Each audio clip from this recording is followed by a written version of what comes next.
यहाँ वास्तव में यार वो उसको कई दिन परेशान हो गए थे। कैंप का तो एक सीधा शब्द में मैं बता देता हूँ, अगर कोई आदमी कार्यालय के चक्कर काट रहा है, 5 बार 10 बार काट चुका और उसका काम नहीं हुआ, तो उसका काम इस कैंप के अंदर होना चाहिए। इस कैंप का एक ही मतलब है और कोई मतलब नहीं। क्योंकि कई बार आदमी ये देखता है कि यार या तो काम नहीं हुआ, लेकिन फिर वो कैंप की छूटता तो उसको एक उम्मीद बढ़ती है कि नहीं यार कैंप लाग रहा है तो फिर वो निश्चित रूप से काम बटे कैंप के मायने कराने से उम्मीद पूरी करवा की जिम्मेदारी जवाबदारी आप लोगों की। दूसरी बात,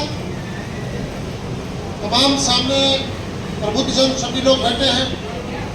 उनसे मैं तो यही कहूंगा कि निरंतर हमारा प्रयास है, सरकार का प्रयास है कि एक सुशासन के रूप में, एक निष्पक्ष और पारदर्शी शासन के रूप में सरकार काम कर रही है। कहीं कोई दिक्कत आती है, कहीं कोई परेशानी आती है, कहीं कोई कर्मचारी आपको मान लो अनायास परेशान कर रहा है, कारण चाहे कुछ भी हो, तो आप बिना संकोच हमें बताएं, हम उसका समाधान करेंगे। साथियों, 12 साल माननीय मोदी जी को प्रधानमंत्री बने हुए हैं और निश्चित रूप से आपने इसका परिणाम भी देखा। पिछले 12 साल में चाहे देश की आर्थिक तरक्की की बात हो, चाहे देश में सुशासन की बात हो, हम सब इसको एक पॉलिटिकल दृष्टि से ना देखें, अगर वास्तविक दृष्टि से भी देखें तो आप लोग महसूस करेंगे कि जो 12 साल पहले रोज के अखबार के जो पन्ने सिर्फ भ्रष्टाचार की हेडलाइंस होती थी, ये घोटाला हो गया, ये हो गया, लेकिन आज वास्तविक तौर पे हम देखें तो कोई भी ऐसा प्रकरण 12 साल में देखने को नहीं मिला। क्योंकि जो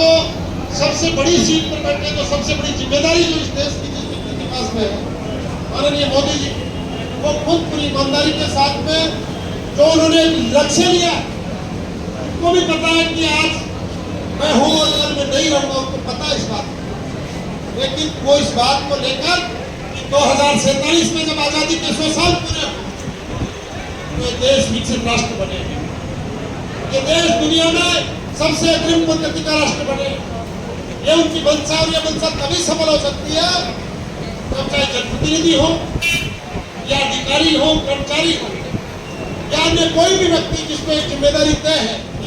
अगर वो अपनी जिम्मेदारी को पूर्ण ईमानदारी के साथ में अगर उस जिम्मेदारी को पूर्ण करे तो ये सफल है। तो मैं बात और भी कहना चाहता हूँ साथियों, केवल सरकार मोदी जी ये नहीं है कि ठीक है सरकारी काम है वही करते हैं। मैं आपके ध्यान में लाना चाहता हूँ, 2-3 बातें बता के मैं मेरी बात खत्म करता हूँ। जब माननीय मोदी जी सबसे पहले प्रधानमंत्री जब बने 2014 में, तो उन्होंने बढ़ते ही एक सबसे पहले नारा दिया, बेटी बचाओ बेटी पढ़ाओ। दिखने में एक बहुत छोटा साधारण सा नारा था, लेकिन अगर आज हम उस बात की तुलना करें तो 2014 में जब हमारी बेटियां 1000 की संख्या के ऊपर 800 पैदा होती थी, आज 1015 उनकी संख्या। ये परिवर्तन है, ये भावना। और जब लोग प्रधानमंत्री बोलते हैं उसी के अनुसार राज्य सरकार काम करती है, उसी के अनुसार कानून बनाती है, उनकी मंशा के अनुसार वो आगे बढ़ती है अपनी योजनाओं में, चाहे उनकी फ्लैगशिप योजनाएं हो, अन्य कोई सरकारी कार्यक्रम हो, उन योजनाओं में उनकी बात का असर दिखता है। और ये जनभावनाओं में भी ये बात बड़ी कि हाँ